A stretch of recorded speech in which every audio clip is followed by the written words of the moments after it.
এই নিন উকিল সাহেব, আমার বাবার বিরুদ্ধে যে কেস করা হয়েছে তার প্রমাণ আমার কাছে আছে। আমার বাবা নির্দোষ। এই দেখুন, আমি ভিডিও করে রেখেছিলাম, আপনি এটা দিয়ে দিবেন, আমার বাবা মুক্তি পেয়ে যাবে। আমার বাবা খুন করেনি। আপনি প্লিজ আমার বাবাকে বাঁচান। হ্যাঁ, আমিও দেখেছি আঙ্কেল, ওর বাবা কিছুই করেনি। আপনি প্লিজ রাজের বাবাকে বাঁচান। আমরা দুজন পাশের রুমে গল্প করছিলাম, তখন তার বাবাকে এসে ম্যানেজার সাহেব একটা কাগজ দিয়েছিলেন। তখন একটা লোক এসে ম্যানেজার সাহেবকে মেরে ফেলেছে। আমরা কেউ কিছু বুঝে ওঠার আগেই। আচ্ছা, তোমরা এখনো চিন্তা করো না, আমি দেখেছি কি করা যায়। তোমরা যখন প্রমাণ দিয়ে ফেলেছো তার মানে আর কোনো চিন্তা নেই। তুমি ফোনটা আমার হাতে দিয়ে দাও, আমি ফোনটা নিয়ে জজ সাহেবের কাছে দেব। তখন দেখবে তোমার বাবা মুক্তি পেয়ে যাবে। রাজ তখন বোকার মতো উকিলের কাছে ফোনটা দিয়ে দেয়। এরপর উকিল সেখান থেকে চলে গেল আদালতে। আদালতে যাবার জন্য রাজ আর ইরাও প্রস্তুত হয়ে গেল। তখনই রাজই ইরার দিকে তাকিয়ে বলে, আমি বলেছিলাম না আমার বাবা নির্দোষ? তুই তো দেখেছিস আমার বাবার কোনো দোষ নেই। আমার বাবা কোনো অপরাধ করেনি। আমার বাবাকে ওরা ফাঁসি দিতে চেয়েছিল। এখন দেখবি বাবা মুক্তি পেয়ে যাবে। হ্যাঁ রাজ, তুই কোনো চিন্তা করিস না, আঙ্কেল মুক্তি পেয়ে যাবেন। আঙ্কেল ছাড়া আমাদের আর কে আছে বল? আমার বাবা মা সেই বিদেশে চলে গিয়েছিলেন আমাকে তোদের কাছে রেখে। এখন আঙ্কেল যদি মুক্তি না পান তাহলে আমি কোথায় যাব, আর তুই কোথায় যাবি বল? ঠিক আছে, এখন তাড়াতাড়ি চল, আদালতে যেতে হবে, বাবাকে নিয়ে আসতে হবে। বাবাকে যদি নাও আনতে পারি তাহলে আমরা কোথায় যাব বল? তাড়াতাড়ি চল, বাবার কাছে যাব।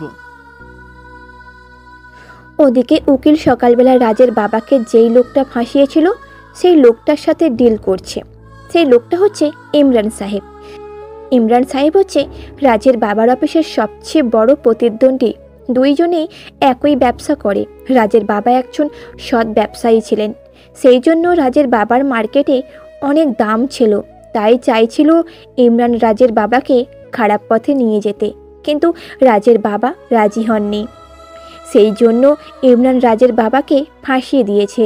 ম্যানেজারের খুনের দায়ে সকালবেলা উকিল যখন নিজের অফিসে বসেছিল তখন ইমরান উকিল সাহেবের সাথে দেখা করতে আসে। তখন ইমরান সাহেব উকিলের সামনে দাঁড়িয়ে বলে,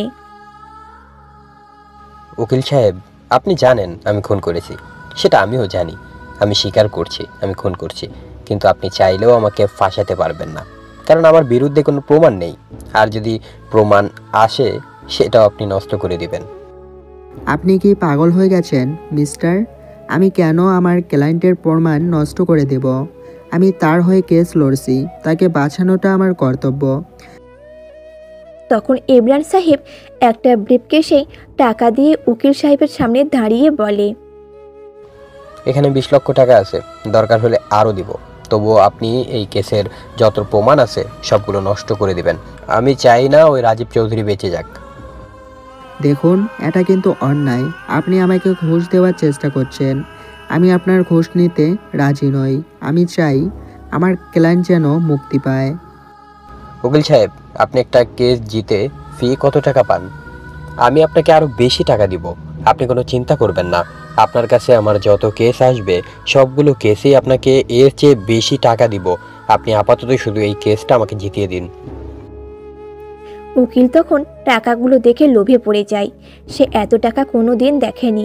সে একটা কেস লড়লে সর্বোচ্চ 40 থেকে 50,000 টাকা পায়, কিন্তু এখন এটাকে হারে যদি সে 20 লক্ষ টাকা পায় তাহলে তার লস কিসের জন্য? সেই ইমরান সাহেবের দিকে তাকিয়ে বলে, আপনি কোনো চিন্তা করবেন না। আমি রাজীব চৌধুরীকে এমনভাবে ফাঁসিয়ে দেব যে আর কোনো দিন মুক্তি পেতে পারবে না। ওর ফাঁসি হবে। আপনি শুধু পরের কাজগুলোতে আমাকে 30 লক্ষ টাকা করে দিবেন। আমি কিন্তু 20 লক্ষ টাকায় আর কোনো কেস হারব না। ঠিক আছে, আপনি কোনো চিন্তা করবেন না। আমি আপনাকে আপনার যত টাকা প্রয়োজন সব টাকা দিব, শুধু আমাকে এই কেসটা জিতিয়ে দিন।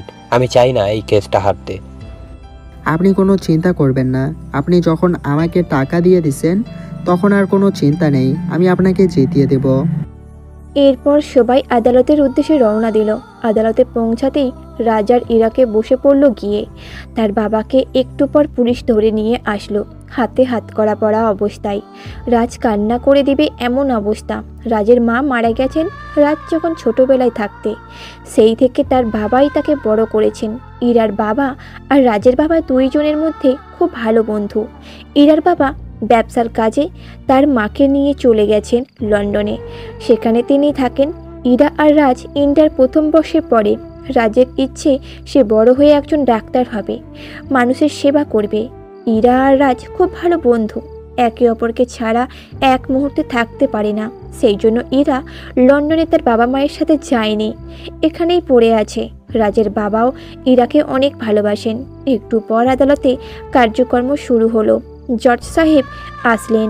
তখন বিপক্ষের উকিল বলে উঠল, জজ সাহেব, কালকে আমি আপনাকে প্রমাণ দেখিয়েছিলাম কিভাবে রাজীব চৌধুরী ম্যানেজার আরমান সাহেবকে খুন করেছিল। এর চেয়ে বড় কথা হলো সেই বাড়িতে শুধুমাত্র রাজীব চৌধুরী ছিল, আর কেউ সেই বাড়িতে উপস্থিত ছিল না। এর থেকে বড় প্রমাণ আর কি হতে পারে? আরমান সাহেব তো আর নিজে খুন হয়ে যায়নি, নিশ্চয়ই কেউ তাকে খুন করেছে। আর সেই বাড়িতে যখন একমাত্র রাজীব চৌধুরী উপস্থিত ছিল, তাই রাজীব চৌধুরী ছাড়া আর কে খুন করতে পারে বলেন? তখন জজ সাহেব সবার দিকে একবার তাকালেন, এরপর বলে উঠলেন, অর্ডার অর্ডার। রাজীব চৌধুরীর বিরুদ্ধে যত প্রমাণ এসেছে তা সত্যি এটা চিন্তা করতে বাধ্য করে যে রাজীব চৌধুরী খুন করেছে। আপনার কি কোনো কথা বলার আছে? রাজীব চৌধুরীর জন্য যে উকিল নির্ধারণ করা হয়েছিল সেই উকিলের দিকে তাকিয়ে জজ সাহেব কথাটা বলেন। তখন উকিল নিশ্চুপ হয়ে থাকে। এইটা দেখে রাজ ইরার দিকে তাকিয়ে বলে, উকিল সাহেব, এটা কি করছো? আমি তোকে ফোন দিয়েছিলাম, আমার বাবা খুন করেনি, আরেকটা লোক খুন করেছে, সেটা দেখানোর জন্য। কিন্তু উকিল সাহেব কোনো কথা বলছে না কেন? রাজ তখন সবার সামনে দাঁড়িয়ে বলে, জজ সাহেব, আমার বাবা খুন করেনি। আমি উকিল সাহেবকে সকালে একটা ভিডিও দিয়েছিলাম আমার ফোনে, যে আমার বাবাকে ফাঁসিয়েছে সেই লোকের ভিডিও ওই ফোনের মধ্যে আছে। আমি উকিল সাহেবকে সেটা দিয়েছিলাম। এখন উকিল সাহেব কোনো কথা বলছেন না কেন? এটা শুনে আদালতের উপস্থিত সবাই রাজের বাবার দিকে একবার তাকালেন, এরপর রাজের দিকে তাকালেন। উকিল সাহেব তখন রাজের দিকে তাকিয়ে বললেন, কি বলছো রাজ তুমি? কখন আমাকে তোমার বাবার বিরুদ্ধে যে লোকটা আছে তার ভিডিও দিলে? আমার সাথে তো তোমার কালকে কোনো দেখাই হয়নি। আজ সকালেও আমি আমার অফিস থেকে এখানে আসলাম, তোমার সাথে তো আমার দেখা হয়নি। বিশ্বাস করুন সবাই, আমি ওনাকে ভিডিওটা দিয়েছিলাম। আমার ফোন ওনার কাছে আছে, আপনারা ওনাকে খুঁজে দেখুন। আমার কথা সবাই বিশ্বাস করুন। তখন উপস্থিত সবাই রাজের দিকে তাকিয়ে আছে। রাজ বারবার কথাটা বলছে আর কান্না করছে। তখন জজ সাহেব বললেন, আচ্ছা বাবা, তোমার বাবার বিরুদ্ধে যে প্রমাণ পেশ করা হয়েছে তাতে তোমার বাবা একজন খুনি হিসেবে নির্ধারিত হয়েছেন। এখন যদি তোমার বাবার পক্ষে তোমার কাছে কোনো প্রমাণ থাকে তাহলে সেটা আমাদের সামনে এনে দেখাও। তুমি যখন বলছো উকিল সাহেবকে তুমি ভিডিও দিয়েছো, সেই ভিডিওর কি কোনো কপি তোমার কাছে আছে? থাকলে আমাদেরকে দেখাও সেটা। জজ সাহেব, বিশ্বাস করুন, আমার ফোনের মধ্যে সেই ভিডিও ছিল। উকিল সাহেব আমাকে বলেছেন যে উনি আমাকে ফোনটা দিয়ে দিবেন, সেই জন্য আমার কাছ থেকে উনি আমার ফোনটা নিয়ে নিয়েছেন। ওনার কাছে আমার ফোনটা আছে। এখন উনি কেন আমার বাবার বিরুদ্ধে কথা বলছেন আমি সেটাই বুঝতে পারছি না। এই ছেলে, তোমার সাহস কি করে হলো আমার বিরুদ্ধে এত বড় একটা অভিযোগ তোলার? আজ পর্যন্ত আমাকে কেউ কিছু বলতে পারেনি। আমি একজন সৎ উকিল, তুমি আমাকে ফাঁসিয়ে দেওয়ার চেষ্টা করছো। তোমার বাবা একজন খুনি, আমি তোমার বাবার পক্ষে কেস লড়তে এসে ফেঁসে গেছি। আমি তোমার কাছ থেকে কোনো সময় ফোন নিলাম? জজ সাহেব, আমাকে পরীক্ষা করে দেখুন, আপনার লোকজন পাঠান, আমাকে তল্লাশি করে দেখুন, আমার কাছে কোনো ফোন নেই। আমি তখন কি বলবো কিছুই বুঝে উঠতে পারছিলাম না। আমি তো সকালে উকিল সাহেবকে ফোন দিয়ে দিয়েছিলাম, তাহলে উকিল সাহেব কেন এখন আমার বাবার বিরুদ্ধে কথা বলবে? না, আমি কিছুই বুঝতে পারছি না। আমি তখন ইরার দিকে তাকালাম। ইরাও অবাক হয়ে তাকিয়ে আছে সবার দিকে। আমি তখন জজ সাহেবকে বললাম, বিশ্বাস করুন জজ সাহেব, আমি সকালে ওনাকে দিয়েছি। আমার পাশে আমার বন্ধুরা বসে আছে, ওকে জিজ্ঞাসা করুন, ও আমার সাথে ছিল। উনি আমাকে বলেছেন যে উনি আমাকে ফোনটা দিয়ে দিবেন, সেই জন্য আমি ওনাকে ফোনটা দিয়ে দিয়েছি। জজ সাহেব তখন অর্ডার দিলেন উকিল সাহেবকে তল্লাশি করার, কিন্তু উকিল সাহেবকে তল্লাশি করে ফোনটা পাওয়া গেল না। আমি তখন কি করব কিছুই বুঝে উঠতে পারছি না। আমি কান্না করছি। জজ সাহেব তখন আমার দিকে তাকিয়ে বললেন, তোমার কথা শুনে মনে হচ্ছে তুমি সত্য কথা বলছো বাবা, কিন্তু কিছুই করার নেই। আদালত তোমার কথা বিশ্বাস করবে না। আদালতের কাছে তোমাকে প্রমাণ দিতে হবে। তোমার কাছে কোনো প্রমাণ নেই উকিল সাহেবের বিরুদ্ধে, সাথে তোমার বাবার পক্ষেও তোমার কাছে কোনো প্রমাণ নেই। এখন আমাকে সিদ্ধান্ত শুনিয়ে দিতে হবে। আমি তখন কান্না করতে করতে সেখানে চিৎকার করতে থাকলাম। তখন 2টা পুলিশ অফিসার এসেই আমাকে ধরে নিয়ে বসালো। তখন জজ সাহেব বলতে শুরু করলেন, অর্ডার, অর্ডার। মিস্টার রাজীব চৌধুরীর বিরুদ্ধে যে অভিযোগ আনা হয়েছে তা প্রমাণিত হয়েছে। তিনি তার ম্যানেজার মিস্টার আরমান সাহেবকে খুন করেছে। এই খুনের সকল সাক্ষ্য প্রমাণের ভিত্তিতে আদালত মিস্টার রাজীব চৌধুরীকে ফাঁসির দণ্ডে দণ্ডিত করেছে। কথাটা শোনার পর আমি চিৎকার করে কান্না করে উঠলাম। বাবা তখন আমার দিকে তাকিয়ে আছেন। তিনি কোনো কথা বলছেন না, নিচের দিকে তাকিয়ে আছেন। আমি তখন চিৎকার করে বাবার দিকে তাকিয়ে বললাম, না বাবা, এটা কিছুতেই হতে পারে না। তুমি খুন করনি, তাহলে তুমি কেন এমনি এমনি ফেসে যাবে? তুমি কিছু বলছো না কেন বাবা? আমি তোমাকে ছাড়া বাঁচবো না। আমি জানি তুমি খুন করনি। আমি নিজে চোখে দেখেছি আর একটা লোককে খুন করতে। তাহলে কেন তোমাকে ফাঁসিয়ে দেওয়া হচ্ছে? প্লিজ বাবা, তুমি কিছু বলো। কিন্তু বাবা আমার দিকে একবার তাকালেন, তারপর চোখ থেকে জল গড়িয়ে পড়ল। আমি তখন বাবার দিকে তাকিয়ে আছি। বাবা আর কোনো কথা বললেন না। 2জন পুলিশ অফিসার এসে বাবার হাতে হাতকড়া পরিয়ে বাবাকে টেনে নিয়ে যেতে শুরু করলো। আমি তখন দৌড়ে বাবার পেছনে যেতে শুরু করলাম, কিন্তু পুলিশ অফিসারেরা আমাকে আটকে ধরলো। আমি তখন ইরার দিকে তাকিয়ে বললাম, ইরা, এটা কি হলো? আমরা 2জন মিলে তো উকিল সাহেবের কাছে প্রমাণ দিয়েছিলাম, তাহলে কেন আমার বাবাকে ফাঁসিয়ে মৃত্যুদণ্ড দেওয়া হলো? আমি কিছুই বুঝতে পারছি না। ওনারা কেন আমার সাথে বেইমানি করলেন? আমার বাবা কি করেছে ওনাদের সাথেই? এরাও কোনো কথা বলছে না, সেও কান্না করছে। কি বলবো আমরা? আমাদের সবকিছু শেষ হয়ে গেছে। আমরা ইচ্ছে করলে আর বাঁচতে পারবো না এখান থেকে। আমি তখন সেখান থেকে দৌড়ে গিয়ে উকিল সাহেবের কলার ধরে বললাম, বাটপারে বাচ্চা, এত বড় বাটপারে কি করে করলি বল? তোকে যে টাকা দিয়েছে, আমাদেরকে টাকার কথা বললে আমরাও তো টাকা দিতাম, কিন্তু তুই এত বড় বেইমানি করলি কি করে আমার সাথে? আমি সকালে তোর কাছে আমার ফোনটা দিয়ে দিয়েছিলাম, এখন আমার ফোনটা কোথায়? আমার বাবার বিরুদ্ধে যে অভিযোগ আনা হয়েছে সেটা কেন প্রমাণিত হলো? উকিল সাহেব তখন রাজের গালে থাপ্পড় দিয়ে রাজকে সরিয়ে দিলেন। পুলিশ অফিসার এসে রাজকে আটকে ধরল। উকিল সাহেব তখন রাজের দিকে তাকিয়ে বললেন, এই ছেলে, তোমার কত বড় সাহস? তুমি আমার গলা চেপে ধরে, তুমি কি জানো আমি একজন আইনের কর্মকর্তা? তুমি আমার গায়ে হাত দিয়েছ। এখন চাইলে আমি তোমাকে কেস করে ফাঁসিয়ে দিতে পারি, কিন্তু তোমার বাবার ফাঁসি হয়েছে। আমি চাই না তোমাকে এখন কষ্ট দিতে, তাই সরাসরি বলছি এখান থেকে চলে যাও, তাহলে কিন্তু তোমার জন্য বিপদ অপেক্ষা করছে। তুমি এমনিতেই একটা খুনির ছেলে। কথাটা শোনার পর আমার মাথায় আগুন চলে গেল, কিন্তু আমি কিছুই করতে পারলাম না। পুলিশ অফিসাররা আমাকে টেনে বাইরে এনে ফেললো। আমি তখন সেখান থেকে নিজের বাসায় দৌড়ে এসে কান্না করতে শুরু করলাম। এরা তখন আমার পেছন পেছন আসলো। রাজ, প্লিজ কান্না করিস না। এখন আমরা কি করব? আমাদের তো কিছুই করার নেই। আঙ্কেলের বিরুদ্ধে মিথ্যা অভিযোগ আনা হয়েছে, তা আমরা কিভাবে প্রমাণ করব? আমাদের কাছে তো একটাই প্রমাণ ছিল, তা তো আমরা উকিল সাহেবকে দিয়ে দিয়েছি। এখন উকিল সাহেব আমাদের সাথে এত বড় বেইমানি কি করে করতে পারলেন? আমি জানি না কি করব। আমি মরে যেতে চাই। আমার বাবার কিছু হলে আমি বাঁচব না। আমি আগে থেকেই মরে যেতে চাই। কেন উকিল সাহেব এত বড় বেইমানি করলেন? ওনাকে আমরা কি ক্ষতি করেছি? এরা তখন তার ফোনটা বের করে তার বাবা মাকে কল করে আসতে বলল, কিন্তু তারা এসেও কোনো লাভ নেই।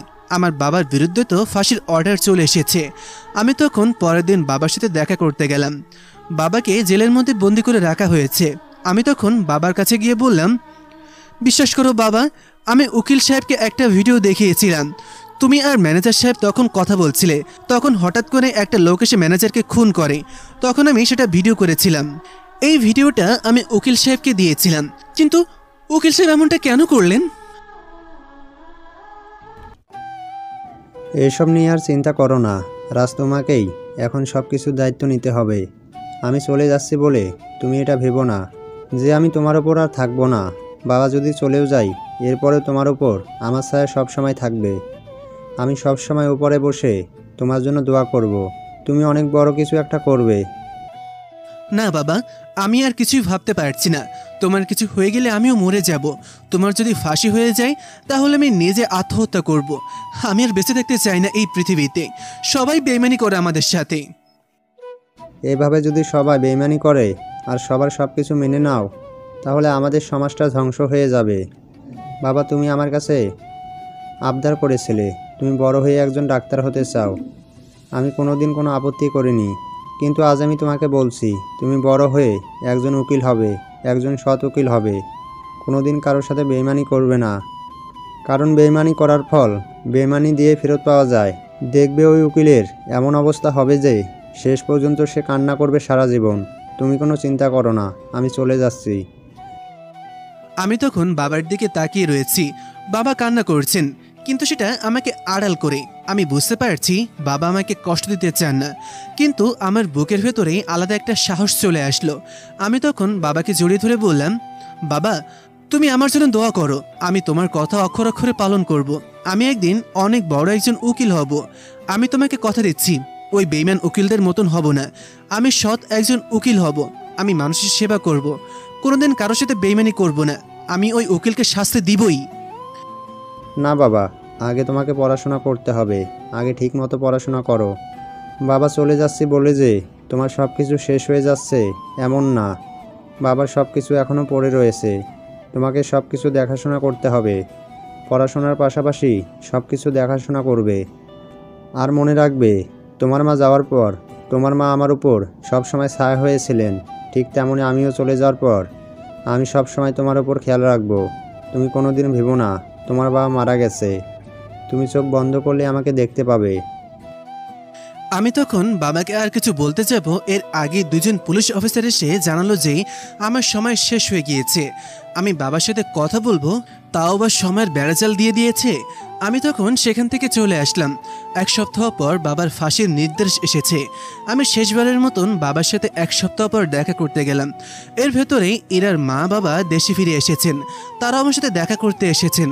আমি তখন বাবার কাছে গিয়ে কান্নায় ভেঙে পড়লাম। আমি মাটিতে বসে কান্না করছি।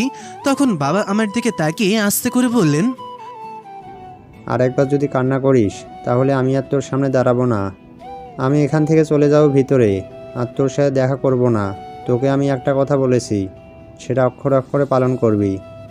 তুই একদিন এই দেশের সবচেয়ে বড় উকিল হবি, আমি তোকে বলে যাচ্ছি। আমি তখন বাবার দিকে তাকিয়ে করুণ দৃষ্টিতে তাকালাম, কিন্তু বাবা আর কোনো কথা বলছে না। তখন ইরার বাবার দিকে তাকিয়ে বলল, শফিক, আমি চলে যাচ্ছি। আমার ছেলেটাকে দেখে রাখবি। আমার ছেলেটা যেন কোনোদিন কষ্ট না পায় এই দিকটাতে। আমার ছেলেটা যেন তোকে পেয়ে তার বাবার কষ্টটা ভুলে যেতে পারে। সে যেন কোনোদিন চিন্তাও না করে যে তার বাবা মারা গেছে। শফিক সাহেব তখন রাজীব চৌধুরীর সামনে এসে রাজীব চৌধুরীকে জড়িয়ে ধরে বলে, বন্ধু, তুই কোনো চিন্তা করবি না, আমি তোর ছেলেকে দেখে রাখবো। কিন্তু তোর এসব কি করে হলো? ওই ম্যানেজারকে কে খুন করলো? জানি না বন্ধু, খুন কে করেছে। তার মুখের মধ্যে একটা মাস্ক পরা ছিল। মাস্কের আড়ালে আমি দেখতে পাইনি লোকটাকে, কিন্তু আমার যতদূর মনে হচ্ছে আমার কোনো প্রতিদ্বন্দ্বী আমাকে শেষ করে দেওয়ার জন্য এই খুনটা করেছে। কিন্তু এটা কিভাবে সম্ভব? ওই লোকটা এসে খুন করে গেল, ওর ব্যাপারে কোনো ইনফরমেশনই পেলি না? ওই লোকটার ব্যাপারে কি কোনো কিছু হয়নি? কে তোর এমন শত্রু যে তোকে এরকম একদম ফাঁসিয়ে দিয়েছে?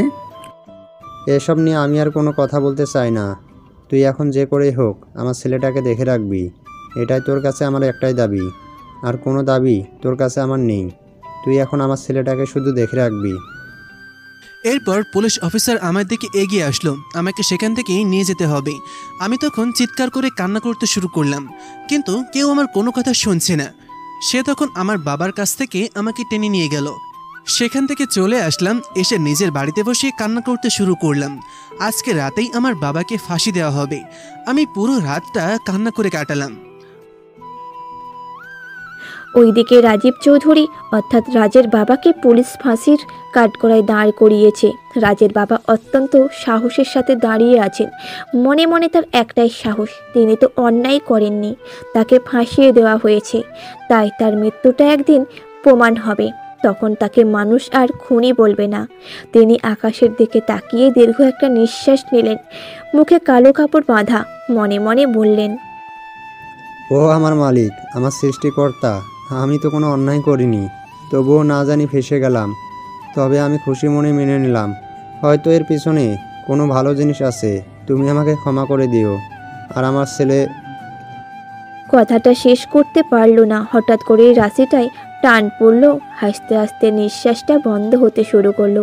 এক পর্যায়ে সব কিছু অবশ হয়ে গেল, প্রাণ চলে গেল রাজীব চৌধুরীর। এইভাবে আমাদের সমাজে কত প্রাণ চলে যায় মিথ্যা অপবাদে ফেঁসে। আমরা যদি সঠিকভাবে বিচার না করতে পারি, তাহলে কত জীবন এইভাবে নষ্ট হয়ে যাবে, সেটা কি আমরা কোনো দিন কল্পনাও করেছি? তখন রাজীব চৌধুরীর লাশ পাঠিয়ে দেওয়া হলো তার বাসায় পোস্টমর্টম করার জন্য। তার লাশ দাফন করা হবে। আমি যখন দেখলাম আমার বাবার লাশ চলে আসছে, আমার বাবার দিকে তাকিয়ে আমি তখন কান্না করতেছি। আমার সবকিছু যেন শেষ হয়ে গিয়েছে। আমি কি করব কিছুই বুঝতে পারছি না। আমার মাথা কাজ করা বন্ধ করে দিয়েছে। ইরার বাবা সবাই মিলে লাশের দাফনের ব্যবস্থা করলেন। আমি বাবার কবরের পাশে দাঁড়িয়ে রইলাম। আজকে থেকে আমি এতিম হয়ে গেলাম। বাবা মা সবাই আমাকে ছেড়ে চলে গেছেন। বাবা আমার জীবনে একটা ছায়া ছিলেন। বাবা, ফিরে আসো প্লিজ। সত্যি বলতে আমাদের জীবনে আমাদের বাবা মা কতটা গুরুত্বপূর্ণ সেটা আমরা কোনোদিনই উপলব্ধি করতে পারি না। যতদিন বাবা আমাদের সাথে আছে, একজন বাবা একজন সন্তানের জন্য কি সেটা একমাত্র সেই সন্তানেরাই বুঝতে পারে। যাদের বাবা হারিয়ে গেছেন, বাবা আমাদের জন্য এমন একটা মানুষ, তিনি আমাদেরকে বটবৃক্ষের মতো ছায়া দিয়ে রাখেন। একটা সন্তান যেন একজন পথহারা পথিক, তার কোনো ঠিকানা নেই। একজন বাবা হচ্ছেন সেই পথের দিশারি, সঠিক পথ দেখান তার সন্তানকে। আমরা যদি মধ্যবিত্ত একটা বাবার কথা চিন্তা করি, তাহলে তিনি প্রায় 1 মাইল জায়গায় রাস্তায় হেঁটে আসতে রাজি হয়ে যান নিজের সন্তানের জন্য সকালে একটু নাস্তার ব্যবস্থা করতে, স্কুলের টিফিনের টাকা দেবার জন্য। একটা বাবা কতটা কষ্ট করেন সেটা আমরা কোনোদিনও উপলব্ধি করতে পারি না। আমরা বাবাকে প্রায় দেখি ঈদের দিন পুরনো কাপড় পরতে। কেন পুরনো কাপড় পরবেন? বাবার কি শখ আহ্লাদ ইচ্ছে বলতে কিছুই নেই? বাবারও তো ইচ্ছে করে নতুন কাপড় পরে ঈদের দিন নামাজে যেতে, কিন্তু পারেন না, কারণ নিজের সন্তানের দিকে তাকিয়ে নিজের সন্তানের একটু হাসি মুখ দেখার জন্য বাবা বারবার কষ্ট করেন। বাবারা ঈদের দিন পুরনো কাপড় পরেন, বিভিন্ন অনুষ্ঠানে বাবাকে দেখতে পাই আমরা পুরনো কাপড় পরে গেছেন, কিন্তু আমরা দেখি নতুন কাপড় পরে বন্ধু বান্ধবদের সাথে আড্ডা দিতে ব্যস্ত হয়ে পড়েছি। কিন্তু আমার বাবার কথা কি একটা বারো চিন্তা করি? হ্যাঁ, বাবার কথা আমরা সেদিন বুঝতে পারি যেদিন বাবা আমাদের কাছ থেকে চলে যান। আজকে রাজ বুঝতে পারছে তার বাবা চলে যাবার পর তার কেমন লাগছে। আজ আমার বাবার মৃত্যু হয়েছে 1 সপ্তাহ পার হয়ে গেছে। এখন আমাকে যে করেই হোক পড়াশোনা চালিয়ে যেতে হবে, কারণ পড়াশোনা যদি না চালিয়ে যায় তাহলে আমার বাবার স্বপ্ন পূরণ করব কি করে। বাবা মৃত্যুর আগ পর্যন্ত আমাকে বারবার শুধু বলে গেছেন যে আমি একজন ভালো উকিল হতে পারি। আমি চেয়েছিলাম একজন ডাক্তার হব।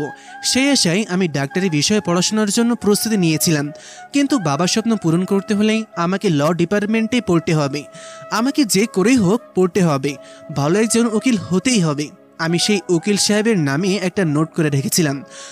তার ছবি নোট করে আমার সব থেকে পছন্দের কলম দ্বারা তার উপর দাগ কাটতে শুরু করলাম, কারণ তাকে আমি ধ্বংস করে দিব। এটাই আমার একমাত্র ইচ্ছা। আমার বাবার এই অবস্থার জন্য এই লোকটাই দেয়। আমাদের সমাজে এমন কিছু লোক আছে যারা মানুষের বিপদে এমনভাবে এগিয়ে আসে যে মানুষ কল্পনাও করতে পারে না। কিন্তু কিছু এমন মানুষ আছে যারা আমাদেরকে একদম শেষ করে দিতে চায়, আমাদের সব কিছু ধ্বংস করে দিতে চায়। ঠিক সেই মুহূর্তের সম্মুখীন আমি হয়েছি। আজ মিথ্যা অপবাদে ফেঁসে যেতে হয়েছে আমার বাবাকে। মিথ্যা অপবাদে ফেঁসে আমার বাবাকে লাশ হতে দেখে আমার শুধু একটা কথাই মনে হচ্ছিল, হায় বাবা, তুমি আমার জন্য কত কষ্ট করলে, কিন্তু আমি তোমার জন্য কিছুই করতে পারলাম না। উল্টেই আমি তোমার কষ্টের কারণ হলাম। আমি পারলাম না আমার বাবাকে বাঁচাতে। আমি কি রকম সন্তান হলাম যে নিজের বাবাকে বাঁচাতে পারলাম না। আমি তখন মনে মনে কঠোর একটা সিদ্ধান্ত নিলাম, যে করেই হোক আমাকে উকিল হতেই হবে। সেজন্য আমি পড়াশোনায় মনোযোগ দিলাম। ইরার বাবা মা আবার লন্ডনে ফিরে যেতে চাইল। ইরা যেতে দিতে রাজি হয়নি। সে তার বাবা মায়ের সামনে দাঁড়িয়ে কান্না করতেছে। বাবা, তোমরা কি করে ভাবলে যে আমি রাজকে এমন অবস্থায় ফেলে লন্ডনে ফিরে যাব? সে এখন বাড়িতে একা, তার বাবা মা সবাই মারা গেছেন। তোমাদের কি একটাবারও বিবেকের কাছে প্রশ্ন আসেনি তোমরা কেন আমাকে বিদেশে নিয়ে যেতে চাইছো? তোমরা এখান থেকে চলে যাও। তুমি না কথা দিয়েছিলে রাজের বাবাকে যে রাজকে তুমি দেখে রাখবে? তাহলে কেন তুমি বিদেশে চলে যেতে চাইছো? আমি চাই তুমি আমাদের সাথেই থেকে যাও। ইরার কথা শুনে রাজের অবস্থা দেখে ইরার বাবা মা দেশে থাকতে রাজি হয়ে যান। তারা তাদের ব্যবসা সবকিছু গুটিয়ে দেশে ফিরেছেন এবং দেশে নতুন করে ব্যবসা শুরু করেন। রাজ তখন এইসব কোনো বিষয় আলোচনা করে না। সে সারাদিন চুপচাপ বসে থাকে ঘরের এক কোণে। ইরা মাঝে মাঝে গিয়ে দেখা করে আসে। ইরার সাথেও তেমন একটা কথা বলে না। আগে কত দুষ্টুমি করতো দুইজন মিলে, কিন্তু এখন আর কোনো কথাই বলে না। রাজ সারাদিন শুধু বইয়ের ভেতরে পড়ে থাকে। ইরা এটা দেখে অনেক কষ্ট পায়। সেও সিদ্ধান্ত নিয়েছে রাজ যেদিকে যাবে সেও সেই দিকেই যাবে। সে উকিল হতে চায়। তার বাবা মাকে সে বলে দিয়েছে। তার বাবা মা কোনো আপত্তি করেনি। ইরা তখন রাজের কাছে আসে। দুজনে একসাথে এইচএস পরীক্ষা দিবে, সেই জন্য পরীক্ষার প্রস্তুতি নিচ্ছে। রাজ পরীক্ষার প্রস্তুতি নিচ্ছে। আজ প্রায় 2 মাস হয়ে গেল রাজের বাবা মারা গেছেন, কিন্তু রাজের কান্না এক মুহূর্তের জন্য থামেনি। আজ অনেক সুন্দর পূর্ণিমার চাঁদ উঠেছে। রাজ তখন নিজের রুমে বসেছিল। ইরা তখন রাজের রুমে গিয়ে বলে, রাজ, অনেকদিন তো হলো, এভাবে আর কতদিন চলবে? চল আমরা একটু বাইরে থেকে ঘুরে আসি। তুই এভাবে একা রুমের মধ্যে বন্দি হয়ে শুধু কলেজে যাওয়া আসা করলে তো হবে না। চল একটু বাইরের দৃশ্যটা দেখে আসি, হয়তো তোর মনটা একটু ভালো হবে। না ইরা, আমি বাইরে যেতে পারবো না। আমার এখন পড়াশোনা করতে হবে। আমার বাবার স্বপ্ন আমাকে পূরণ করতেই হবে। আমি আর কিছুই করতে চাই না। এখন আমার জীবনের একটাই লক্ষ্য, যতদিন আমি পূরণ করতে না পারছি ততদিন আমার শান্তি নেই। আমার বাবা আত্মার শান্তি পাবে না। ইরা তখন কোনো কথা না শুনে রাজকে টানতে টানতে বাসার বাইরে নিয়ে যায়। ইরার বাবা মা এটা দেখে অনেক খুশি হয়, কারণ তারাও রাজের এমন অবস্থা দেখে প্রায় কান্না করতেন। রাজকে তারা এমন অবস্থায় কোনো দিনও দেখতে চাননি। রাজের চুলগুলো লম্বা হয়ে গেছে, মুখের ভিতর কালো দাগ পড়ে গেছে। রাজকে দেখলে আগে যে কোনো মানুষেরই মায়া পড়ে যেত। অসম্ভব সুন্দর রাজ, কিন্তু এখন রাজের অবস্থা দেখলে মনে হয় যেন একটা পাগল হেঁটে যাচ্ছে। ইরা অনেক চেষ্টা করছে রাজকে ঠিক করার, কিন্তু রাজ পাগল হয়ে গেছে। তার মাথায় এখন একটাই কথা, যে তাকে জিজ্ঞেস করে সে একটা কথাই বলছে, তার বাবার স্বপ্ন পূরণ করতে চাই। ইরাও এই বিষয় নিয়ে অনেক কান্না করেছে, কিন্তু কান্না করে কি কোনো কিছু সমাধান হবে? ইরা রাজের সাথে থাকতে থাকতে বুঝতে পেরেছে যে রাজকে তার বড্ড প্রয়োজন। রাজকে ছাড়া সে থাকতেই পারবে না, কিন্তু রাজকে এখন সেটা বললে রাজ কোনো দিনও ইরার এইসব বিষয়ে আগ্রহ দেখাবে না। ইরা তখন রাজের হাত ধরে পূর্ণিমার রাতে হেঁটে যাচ্ছে। ইরা, চলো বাসায় ফিরে যাই। এখন গিয়ে পড়তে বসতে হবে, কারণ আমাদের এসএসসি এক্সাম খুব তাড়াতাড়ি শুরু হবে। তাই চলো তাড়াতাড়ি আমরা বাসায় গিয়ে পড়তে বসি। আমি জানি তুই পরীক্ষায় অনেক ভালো রেজাল্ট করবি, কিন্তু তুই এরকম করলে আস্তে আস্তে অসুস্থ হয়ে পড়বি। অসুস্থ হয়ে গেলে বাবার স্বপ্নটা কিভাবে পূরণ করবি? তোর বাবার স্বপ্ন পূরণ করতে হলে সবার আগে তোকে সুস্থ থাকতে হবে। লড়াই করার জন্য সবার আগে মানসিক শক্তির প্রয়োজন, আর সেটা তোর নেই। আমি কিভাবে সেই মানসিক শক্তি অর্জন করতে পারবো তুই আমাকে শেখা, না হলে আমি মরে যাব। আগের দিন হালকা ঝিরঝির বৃষ্টি হয়েছিল, সেই জন্য রাস্তায় হালকা হালকা কাদা।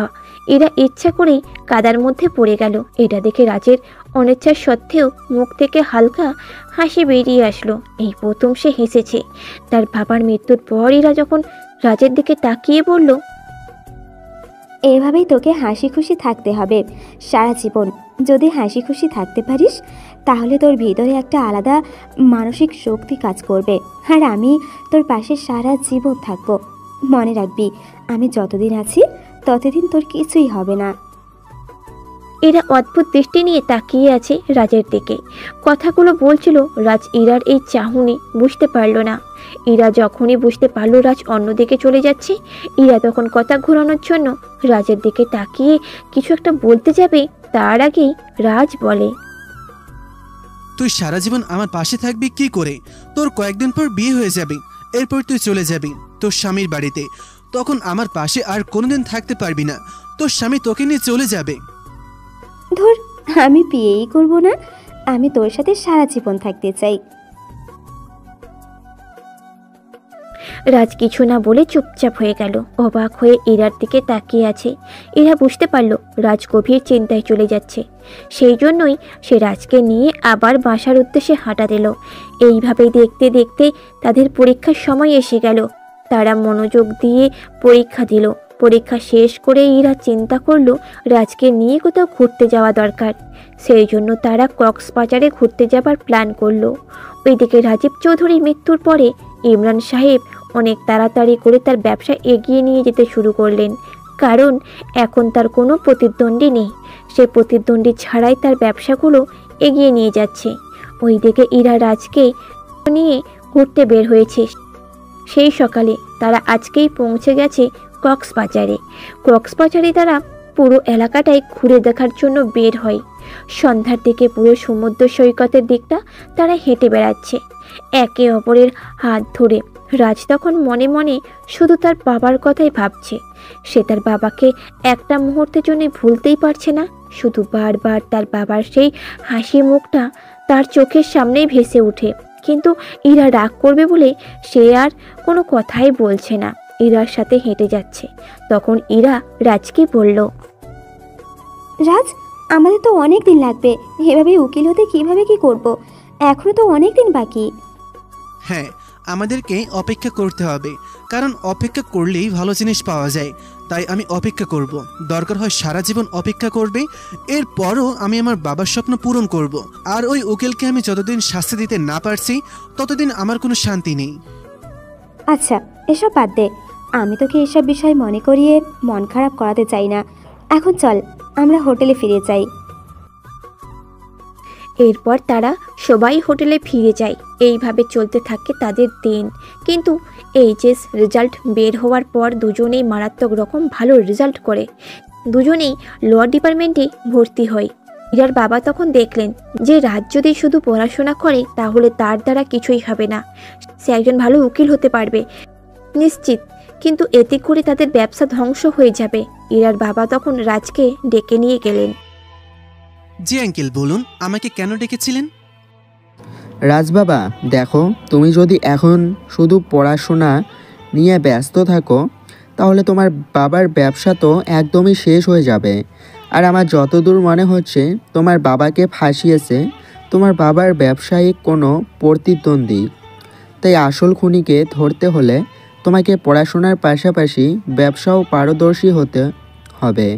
যদি ব্যবসায়িক বিষয়ে পারদর্শী না হও তাহলে তুমি আসল খুনিকে চিনতে পারবে না। আর উকিল তো হচ্ছে শুধু একটা টাকার কেনা গোলাম। আসল অপরাধী তো বাইরে ঘুরে বেড়াচ্ছে। আঙ্কেলের কথা শুনে আমার মনে হতে লাগলো ঠিকই তো, এতদিন থেকে আমি শুধু উকিলকেই দোষারোপ করে গেছি। কিন্তু উকিলকে যে টাকা দিয়েছে তার কি হবে? আমাকে এখন ব্যবসা করতেই হবে। বাবার ব্যবসার হাল আমাকেই ধরতে হবে, না হলে বাবার আসল খুনিকে আমি ধরতে পারবো না। আমি তখন ইরার বাবার দিকে তাকিয়ে বললাম, কিন্তু আঙ্কেল, আমি তো ব্যবসার কিছুই বুঝি না। আপনি আমার সাথে থাকুন, আমরা দুজনে মিলে ব্যবসা শুরু করি, এরপর দেখা যাবে কি করা যায়। এটা আবার বলতে হয় নাকি বাবা? তুমি আর আমি দুজন মিলে ব্যবসা শুরু করব। দেখা যাক আমাদের ব্যবসা কত দূরে যায়। কিন্তু তোমাকে এর পাশাপাশি পড়াশোনাও করতে হবে। দুটোই কম্বিনেশন করে চলতে হবে।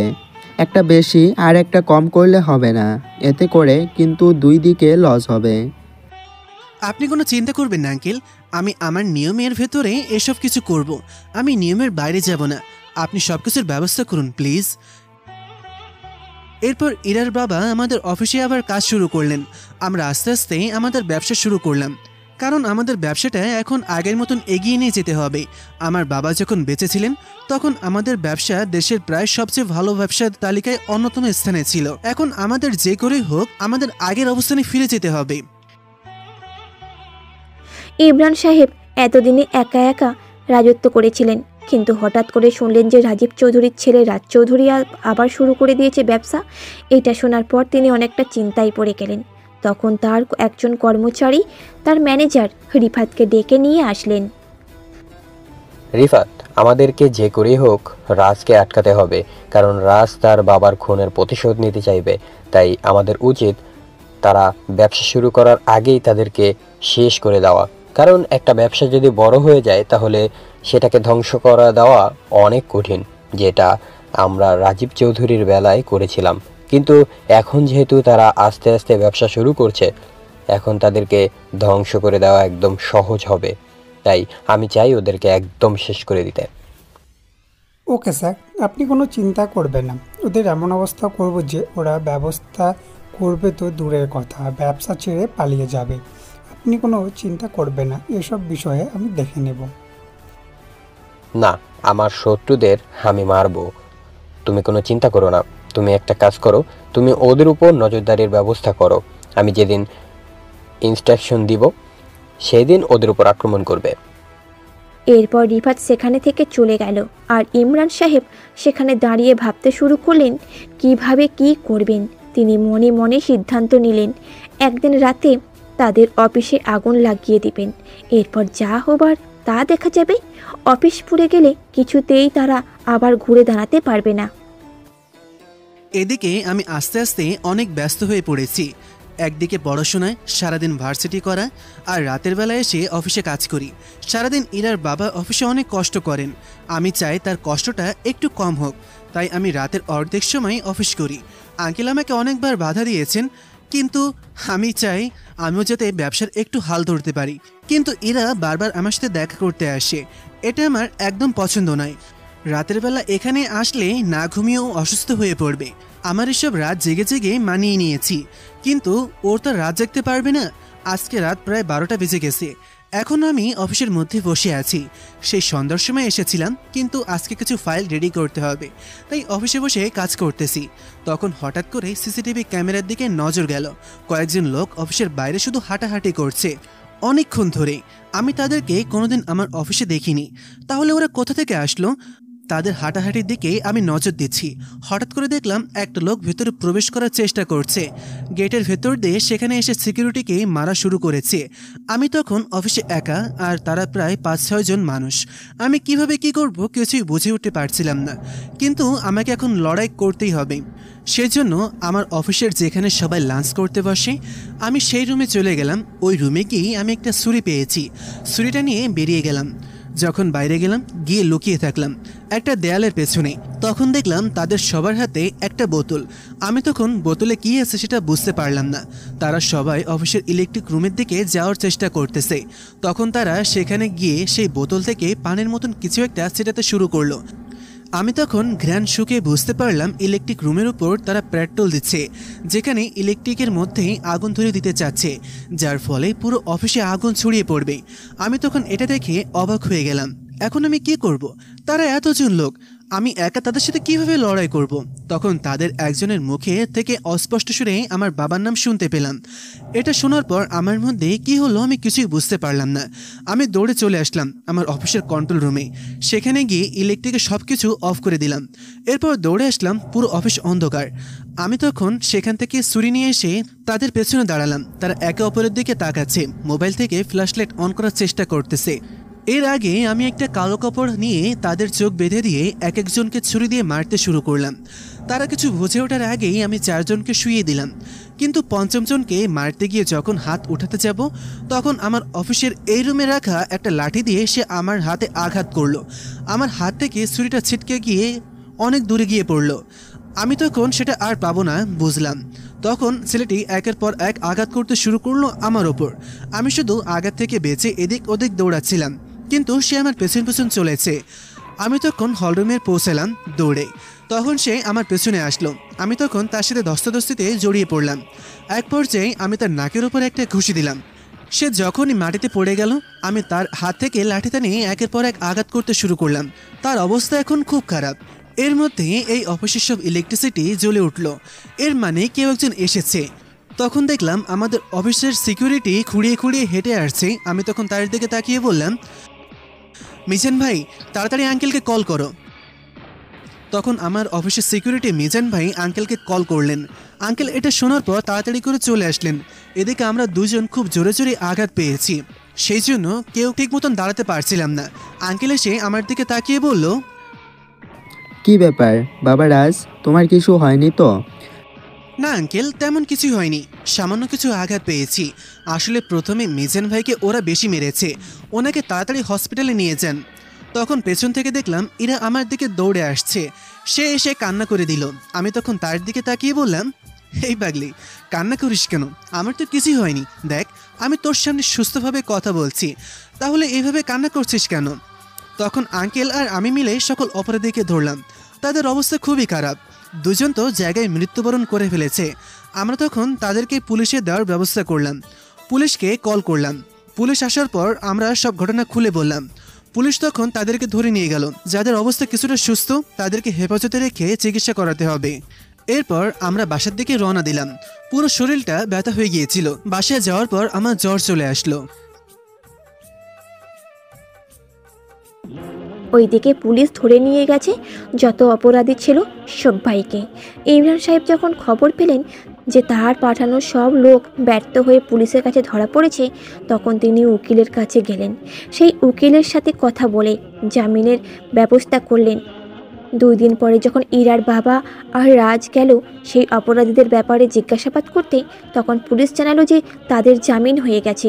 রাজ তখন পুলিশ অফিসারের দিকে তাকিয়ে রাগান্বিত কণ্ঠে বলে উঠল, আপনারা কি ফাজলামি করেন? এখানে একটা অপরাধীর 2 দিন গেল না, ছাড়া পেয়ে গেল কিভাবে?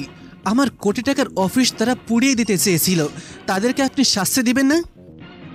পুলিশ অফিসার রাজের দিকে তাকিয়ে আস্তে আস্তে বলে উঠল, আমাদের কোনো হাত নেই এসব কিছুর কন্ট্রোল অন্যজন করে। আমরা পুলিশ হিসেবে শুধু অপরাধীকে দূরে আনি, কিন্তু তাদের বিচার তো আদালত করে। আদালত থেকে তারা জামিন নিয়েছে। উকিল রুদ্র প্রতাপ সিনহা তাদেরকে ছাড়িয়ে নিয়ে গেছে। নামটা শোনা মাত্র আমার মাথায় আগুন ধরে গেল।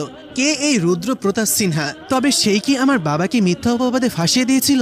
আমি তখন ইরার দিকে তাকিয়ে বললাম, আঙ্কেল আমার মনে হচ্ছে বাবার এই মিথ্যা অপবাদে ফাঁসিয়ে দেওয়ার বিষয়টা ওই উকিলের হাত আছে, কারণ উকিল আমার বাবাকে মিথ্যা অপবাদে ফাঁসিয়ে দিয়েছিল আর এখন আমার অফিসে আগুন ধরে দিতে চেয়েছে।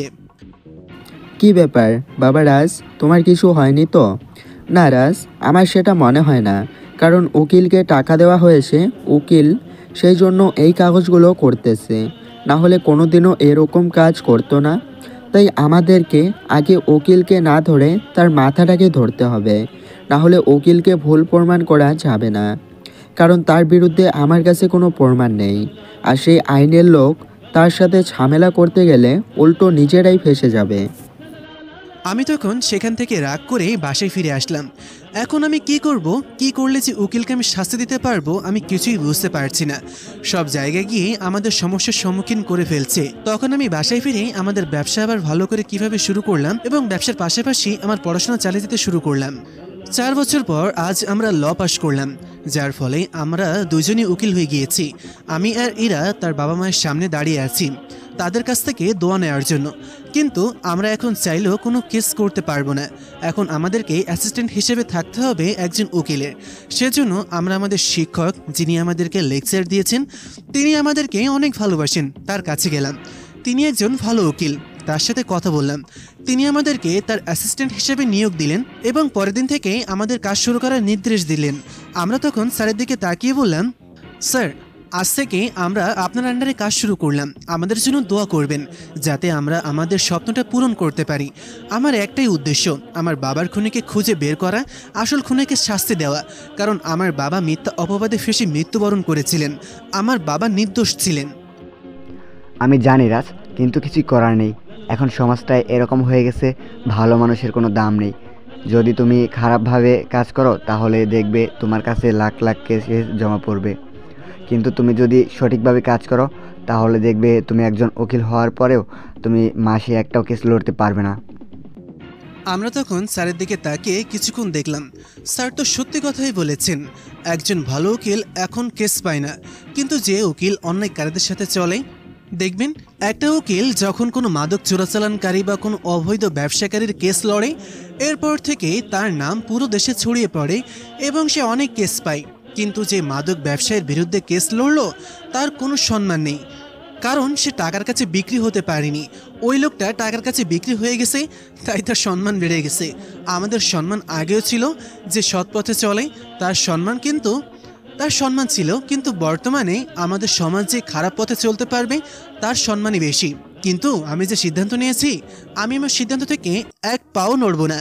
এরপর আমরা চলে আসলাম আমাদের বাসায় আসার পর আমি ইরার দিকে তাকিয়ে বললাম, এখন যে করেই হোক আমাদের সঠিকভাবেই কাজ করতে হবে, স্যারের কাছ থেকেই আমাদের অর্ডার নিতে হবে। এরপর আমরা নিজেরাই কেস শুরু করব। আমি চাই আমার বাবার কেসটা আবার খুলতে, সঠিক অপরাধীকে শাস্তি দিতে। হ্যাঁ রাজ, আমি তো তোর পাশেই আছি। তুই যেটা করবি আমি সব সময় তোর পাশে থাকবো। তুই কোনো চিন্তা করবি না। তুই যখনই আমাকে ডাকবি আমি তখনই প্রস্তুত হয়ে থাকবো। তুই কোনো চিন্তা করিস না, আঙ্কেলের খুনিকে আমরা শাস্তি দেবই। ওইদিকে রাজের ব্যবসার আর কোনো ক্ষতি করতে পারেনি ইমরান সাহেব। কারণ রাজ অনেক বুদ্ধিমত্তার সাথে পুরো ব্যবসা সামলিয়েছে, সাথে ইরার বাবার অভিজ্ঞতা তো তার আছেই। দুজনে মিলে ব্যবসাটাকে ভালো একটা অবস্থান নিয়ে গেছে। এখন যে কোনো সময় প্রতিদ্বন্দ্বিতা করার জন্য প্রস্তুত তারা, যে কোনো কোম্পানির সাথে। এখন সেই উকিল রুদ্রপ্রতাপ সিনহা ইমরান সাহেবের সাথে পার্টনারশিপে ব্যবসা শুরু করেছে। এমন অবস্থায় তাদের খারাপ কাজ এসে পৌঁছেছে।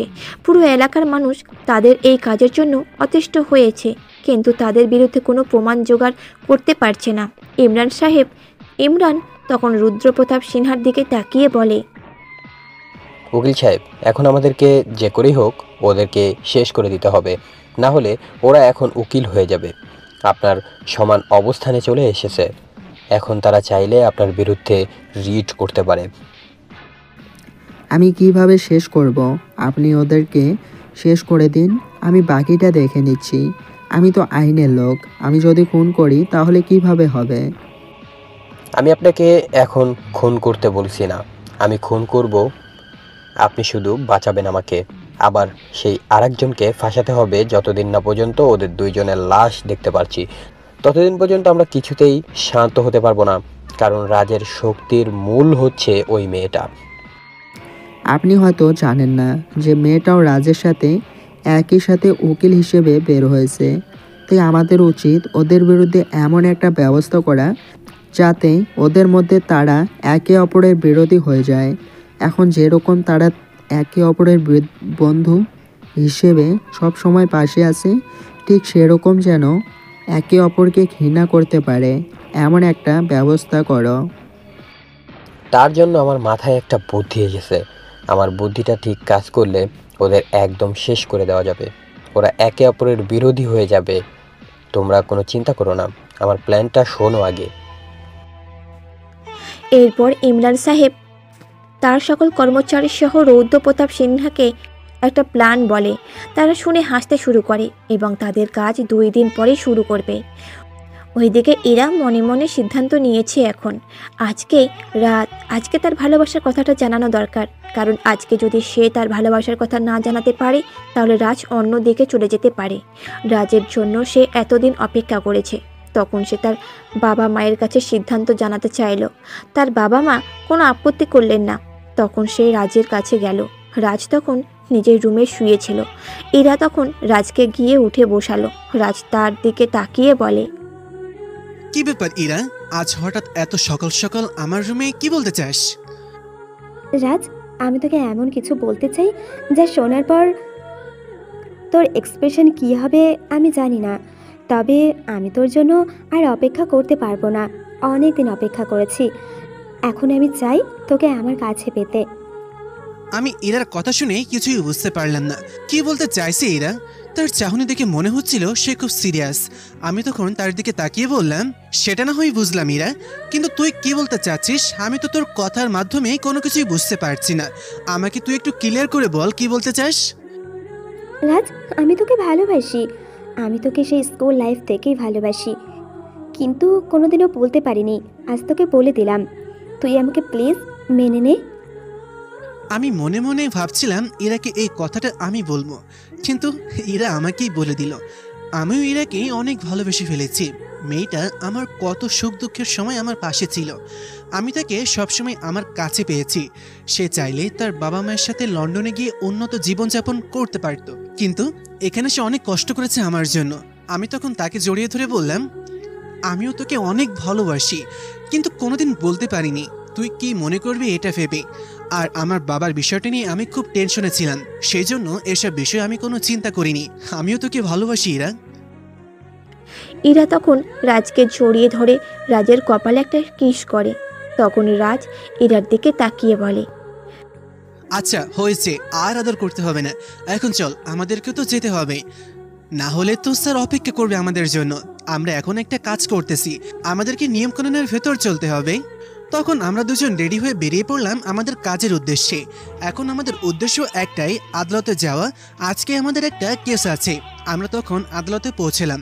আজ উকিল হিসেবে আদালতে পৌঁছেছি। আলাদা একটা রূপান্তর শরীরের মধ্যে কাজ করছিল। সেই কালো কোটটা পরার পর মনে হচ্ছিল যেন অনেক দায়িত্ব মাথার উপর এসে পড়েছে। আমি তখন ইরার দিকে তাকিয়ে বললাম, ইরা, এখন কোটটা পরার পর শরীরের মধ্যে আলাদা একটা উত্তেজনা কাজ করবে। আমি জানি না এই কোটের সম্মান কি আমি রাখতে পারবো কিনা, তবে এই কোটটা পরার মানে হচ্ছে বিশাল দায়িত্ব নিজের কাঁধে নেওয়া। আমরা কি পারবো সেই দায়িত্বটা ঠিক মতন পালন করতে? তুই চিন্তা করিস না, আমি তোকে বিশ্বাস করি, আর আমরা নিজেদের ওপর বিশ্বাস রাখি। আমরা পারবো, আমাদের সব কিছু ঠিকভাবেই চলবে এবং আমরা ভালো মতোই কাজগুলো করতে পারবো। মানুষের কত আশা ভরসা আমাদেরকে নিয়ে। আমাদের জায়গায় যদি কোনো খারাপ উকিল আসে, তাহলে তারা আমাদের সমাজের গরিব মানুষগুলোকে, আমাদের সমাজে নিরপরাধ মানুষকে মিথ্যা অপবাদে ফাঁসিয়ে নষ্ট করে দেবে। আমি তখন ইরার দিকে তাকালাম। সে অনেক সিরিয়াসভাবে কথা বলছিল। সে সবসময় হাসি মজা আড্ডা এসব নিয়ে থাকতে ব্যস্ত থাকে। আমাকেও সে এতদিন হাসি খুশি রেখেছিল। ইরা না থাকলে আমার যে কি হতো সেটা আমি মাঝে মাঝে চিন্তা করি। যদি ইরা আমার পাশে না থাকতো, তাহলে হয়তো আমি আমার বাবার মৃত্যুর শোক সহ্য করতে না পেরে মারা যেতাম। কিন্তু ইরা আমাকে সব সময় আত্মবিশ্বাস জুগিয়েছে। আজ আমরা কেস লড়তে এসেছি, তখন কেসটা ভালো মতোই শেষ করলাম। এখন আমরা প্র্যাকটিসে আছি। আমরা দেখছি আমাদের স্যার কিভাবে জজ সাহেবের সামনে দাঁড়িয়ে কথা বলছিলেন। এই কথা বলাটাও আরেকটা শেখার বিষয়, কারণ এই কথা বলা যে কোনো মানুষ বলতে পারবে না। যে কোনো মানুষ এত বড় আদালতে যদি এত গুণী মানুষের সামনে কথা বলতে যায়, তাহলে নার্ভাস হয়ে যাবে। কিন্তু একজন উকিল কখনো নার্ভাস হয় না। সে অপরাধীকে বুদ্ধির সাহায্যে ধরে ফেলতে পারে। এভাবে আমরা এক সপ্তাহ চললাম স্যারের সাথে, ভালো মতন সবকিছু শিখলাম। আমি সারাদিন আদালতে এসব ঝামেলায় থাকি। এরপর সন্ধ্যাবেলা আমরা আগের রুটিন মতন অফিসে চলে যাই। অফিসে গিয়ে আমার সকল কাজকর্ম শেষ করি। সেখানে আজকে আঙ্কেল থাকবেন। অফিসে আমাদের মাসিক একটা হিসাব হবে, কারণ আমরা মাসে একটা হিসাব করি। সারা মাসের কাজকর্মের কত টাকা কি হলো সবকিছুর হিসাব আমরা একদিন করি। সেটা হচ্ছে মাসের 6 তারিখ। সেই জন্য আমরা সন্ধ্যাবেলা একসাথে বসলাম। তখন হঠাৎ করে পুরো রুমের মধ্যে কি যেন একটা ছড়িয়ে পড়লো। আমি চোখ মেলে তাকাতে পারছিলাম না। হঠাৎ করে দেখলাম আমার পাশে আঙ্কেলের লাশ পড়ে আছে। আমি তখন আঙ্কেলের দিকে তাকালাম। তার পুরো শরীরে ছুরির দাগ। আমি তখন তার দিকে তাকিয়ে চিৎকার করে কান্না করে শুরু করলাম। আশেপাশে যত কিছু আছে সব কিছু চেক করলাম। সব কিছু জায়গা ঠিক মতন আছে, কিন্তু আমি যখন আমার ক্যামেরাটা চেক করতে লাগলাম, তখন দেখলাম সিসিটিভি ক্যামেরা থেকে ঠিক ওই মুহূর্তটা ডিলিট করা, যেখানে আঙ্কেলকে মেরে ফেলা হয়েছিল। আমি যে পড়ে গিয়েছিলাম সেটা রেকর্ড হয়নি। তার মানে কেউ একজন সূক্ষ্মভাবে এই প্ল্যানটা করেছে যাতে আমাকে ফাঁসি দিতে পারে। কিন্তু আমি এখন এখানে থাকবো না, কারণ আঙ্কেলকে যদি এখানে লাশ হয়ে পড়ে থাকতে দেখে, তাহলে আমাকে ফাঁসিয়ে ফেলতে পারে। আমার বাবা ঠিক এরকমভাবে ফেসে গিয়েছিলেন। কিন্তু আমি আঙ্কেলের খুনিকে খুঁজে বের করব। কিন্তু এখন আমাকে এখানে বসে থাকলে হবে না, কারণ এখন আমি ফেসে যাব। সেই জন্য আমি সেখান থেকে বেরিয়ে চলে আসলাম। যখন বাসায় পৌঁছলাম, এর ভেতরে বাসায় খবরটা পৌঁছে গেছে, কারণ আমি বাসায় ঢুকতেই চিৎকারের শব্দ শুনতে পেলাম। আমি তখন ভেতরে পৌঁছলাম, তখন কিছু লোক আমার চারপাশে হেঁটে যাচ্ছিল। আমি তখন তাদেরকে দেখার চেষ্টা করছিলাম, কিন্তু চিনতে পারলাম না। এই লোকগুলোকে আমি আগে কোনোদিন আমার বাড়িতে দেখিনি। রাত যখন অফিস থেকে বেরিয়ে গিয়েছিল, তখন ইমরান সাহেবের আরও উকিল প্রতাপ সিনহা সহ সবাই অফিসের বাড়িতে লুকিয়েছিল। তারা রাজকে বেরিয়ে যেতে দেখে ইরার বাবার লাশটা নিয়ে রাজের বাড়িতে যায়। সেখানে গিয়ে তারা ইরার সাথে দেখা করে। ইরা তখন তার বাবার লাশটাকে দেখে চিৎকার করে কান্না করে, জিজ্ঞাসা করে, আমার বাবার এই অবস্থা কি করে হলো? কে আমার বাবাকে খুন করেছে? আর আপনারা কারা? আমি তো আপনাদেরকে চিনতে পারছি না। ইমরান আর রিফাত এসেছে ইরার বাবার লাশ নিয়ে। তখন তারা ইরার দিকে তাকিয়ে রহস্যময় একটা হাসি দিয়ে বলে, আমরা তোমার বাবার ব্যবসায়িক বন্ধু, তুমি আমাদেরকে চিনবে না। তোমার বাবার সাথে আমরা দেখা করতে এসেছিলাম, তখন দেখলাম তোমার বাবা অফিসের লাশ পড়ে আছে। আমরা যখন ঢুকছিলাম তখন একটা ছেলেকে যেখান থেকে দৌড়ে যেতে দেখেছিলাম। আমার অ্যাসিস্ট্যান্ট ছেলেটার ভিডিও করেছে, দেখো তো তুমি ছেলেটাকে চেনো কিনা। রিফাত তখন ইরার সামনে ভিডিওটা ধরলো। ইরা অবাক হয়ে গেল, তার মানে রাজ এই কাজ করেছে। ইরার মাথা কাজ করা বন্ধ করে দিল। সে নিজের বাবার লাশের দিকে একবার তাকালো। তার বাবার লাশের এইরকম জঘন্য অবস্থা দেখে তার মাথায় রাজের প্রতি আলাদা একটা রাগ চলে আসলো। সে রাজার জন্য অপেক্ষা করতে লাগলো। এরপর লোকগুলো বেরিয়ে গেল। রাজ তখন ঘরের ভেতরে প্রবেশ করে। ইরা তখন কিছু না বলেই রাজকে মারতে শুরু করলো। রাজ কিছুই বুঝতে পারছিল না। তখন ইরার দিকে তাকিয়ে বলে, ইরা, সর্বনাশ হয়ে গেছে। আঙ্কেলকে কেউ মেরে ফেলেছে। আমাকে অফিসের ভেতর বন্দি করে রেখে আমি অফিস থেকে পালিয়ে এসেছি। আর কত বেইমানি করবি আমার সাথে? কি অপরাধ করেছিল আমার বাবা? আমার বাবাকে তুই কেন মেরে ফেললি? এই দেখ, তোর বিরুদ্ধে আমার কাছে প্রমাণ আছে। তুই আমার বাবাকে খুন করে পালিয়ে এসেছিস। এ কি বলছিস ইরা? আমি কেন আঙ্কেলকে মেরে ফেলবো? তুই কি পাগল হয়ে গেছিস? আমাকে ফাঁসানোর চেষ্টা করা হয়েছে, তুই কি বুঝতে পারছিস না? আমি সব বুঝতে পারছি রাজ। আমি তোর বিরুদ্ধে মামলা করব। তুই আমাকে ধ্বংস করে দেওয়ার চেষ্টা করেছিস। আমার বাবাকে মেরে ফেললি। কেন মেরে ফেললি বল আমায়। রাজ তখন কি করবে বুঝতে পারছে না। সে এটাই বুঝতে পারলো না, ইরাকে এখন সে যতই বুঝাক না কেন তার কথা সে বিশ্বাসই করবে না। ইরা তখন পুলিশের কাছে গিয়ে কমপ্লেন করলো। এর ভেতরে রাজ তার স্যারের সাথে দেখা করে সব ঘটনা খুলে পড়ল। এরপর স্যার বললেন, তুমি কোনো চিন্তা করো না রাজ, কারণ তোমাকে এখন পুলিশ ধরবে না। কারণ তোমার বিরুদ্ধে তাদের কাছে যে প্রমাণ আছে তাতে তোমাকে অ্যারেস্ট করা যাবে না। কারণ সেটাতে তুমি তোমার অফিস থেকে বেরিয়ে আসছো, তুমি তোমার সম্পত্তি থেকে বেরিয়ে আসতে পারো, এতে কারোর আপত্তি নেই। আমি সেসব নিয়ে চিন্তা করছি না। আমার চিন্তা তো এক জায়গায়, আঙ্কেলকে কে খুন করলো? আমার মনে হচ্ছে আমার বাবাকে ফাঁসানো আর আঙ্কেলকে খুন একজনই করেছে। কিন্তু সেটা মুখের কথায় কেউ বিশ্বাস করবে না। আমাদেরকে প্রমাণ দিতে হবে। আগে আদালত বসুক, এরপর আমরা এসব বিষয় নিয়ে আলোচনা করব। আদালতে বসলে সব বিষয় আমরা বুঝতে পারবো কোথায় কি হয়েছে।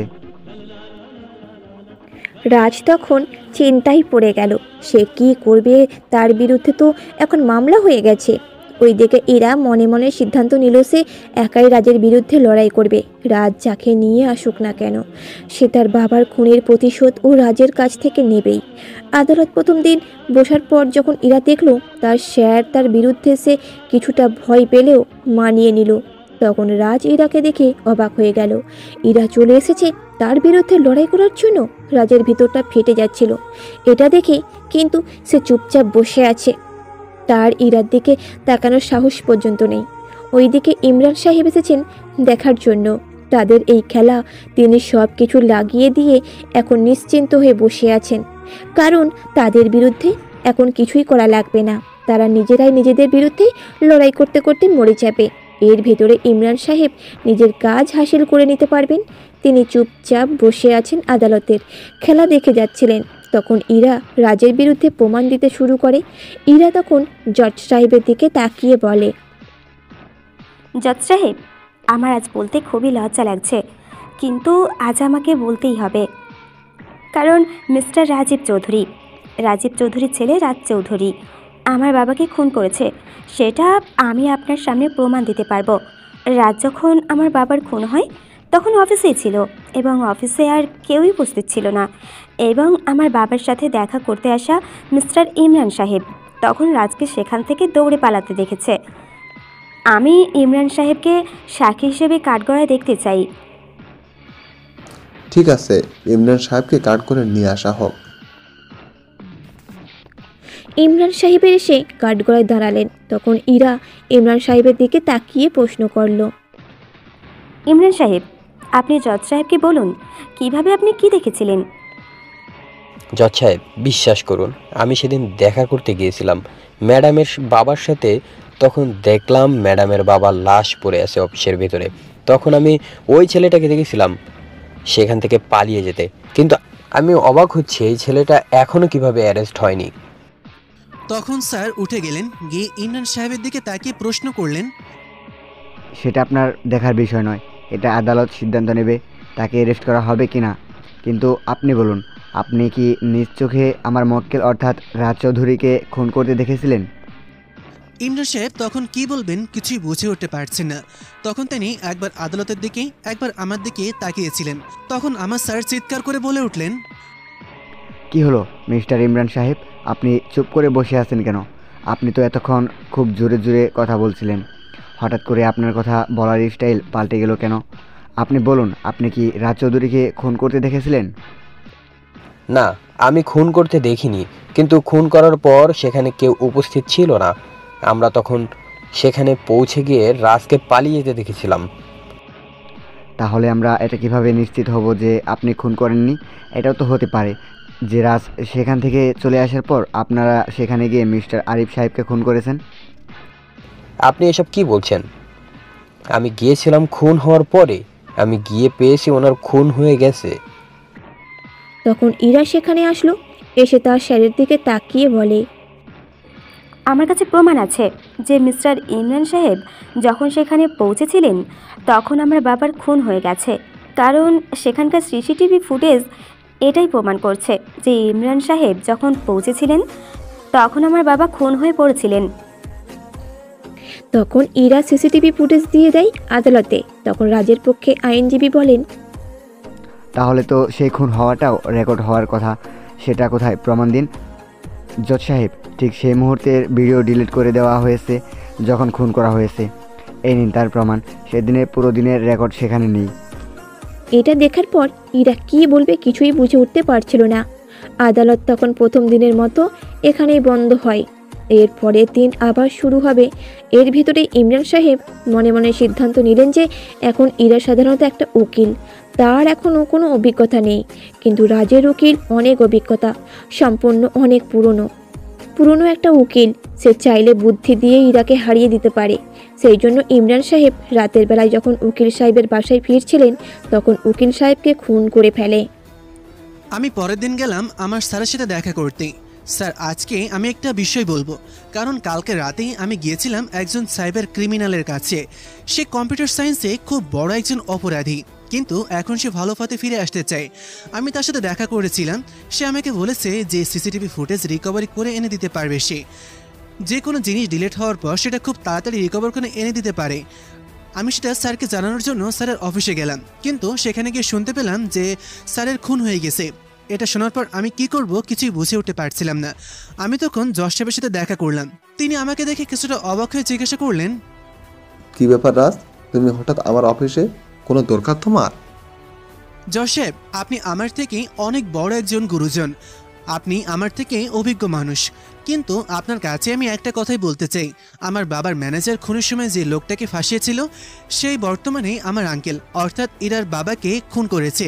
কারণ কালকে যখন আমার স্যার আমার পক্ষে আদালতে কেস লড়েছিলেন, এরপর তিনি বাসা যাওয়ার সময় তার খুন হয়েছে।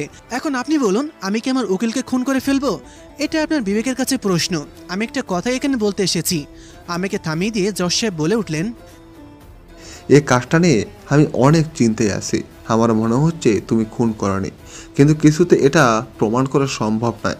এখন তুমি কি চাও সেটা আমাকে বলো। জজ সাহেব, আপনার কাছে আমার একটাই অনুরোধ, যাতে করে আমার বাবার কেসটা এই কেসের সাথে ওপেন করা হয়। কারণ আমি সন্দেহ করছি যে আমার বাবার ফেসে যাওয়ার সাথে এই কাজটা পুরোপুরি সম্পৃক্ত। তাই আমি চাই আমার বাবার কেসটা আবার ওপেন হোক। এটা কি বলছো তুমি? ওই কেসের রায় হয়ে গেছে, ওই কেসের শাস্তি পর্যন্ত কার্যকর হয়ে গেছে, তাহলে আবার এই কেস কিভাবে ওপেন করব? এর জন্যই তো স্যার আপনার কাছে এসেছি।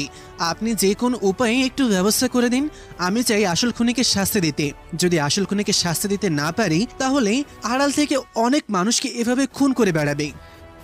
আচ্ছা, তুমি ছোট মানুষ, প্রথমবার কাজ করতে এসেছ। আমি তোমাকে একটা সুযোগ দিতে চাই, কিন্তু মাত্র 10 দিন তোমাকে সময় দেব। এই 10 দিনের ভিতরে যদি তুমি প্রমাণ করতে পারো আসল খুনিকে, তাহলে তোমার কাজটা আমি ওপেন করব 10 দিনের জন্য, এরপর আবার অফ করে দেব, কারণ ওই কেসে রায় হয়ে গেছে।